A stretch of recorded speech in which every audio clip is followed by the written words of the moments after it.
Glamour জগতের চাকচিক্য আর বিতর্ক সরিয়ে এবার ভক্তদের আঙ্গিনায় ধরা দিলেন ভারতীয় মডেল অভিনেত্রী পুনম পান্ডে। দেশটির উত্তরপ্রদেশ রাজ্যের বৃন্দাবন শহরের শ্রীহিত প্রেমানন্দ গোবিন্দ শরণ মহারাজের দর্শন নিতে যান তিনি। দর্শন পেয়ে ধর্মের তাৎপর্য শুনে এক পর্যায়ে কান্নায় ভেঙে পড়েন সাহসী খোলামেলা পোশাকে অভিনয় করা অভিনেত্রী পুনম।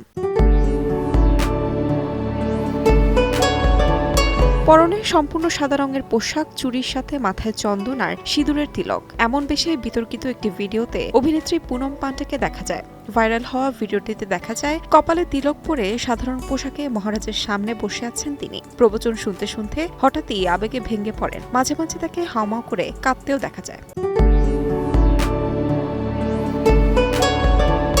গেল বছর নিজের ভুয়া মৃত্যুর খবর ছড়িয়ে ব্যাপক আলোচনার মুখে পড়েছিলেন পুনম। সেই ঘটনার পর এবার তার এই আধ্যাত্মিক উপস্থিতি অনেকের কাছে বিস্ময়। অনেকেই মনে করছেন জীবনের নানা চড়াই উতরাই পেরিয়ে হয়তো মানসিক শান্তির খোঁজেই তিনি এই পথ বেছে নিয়েছেন।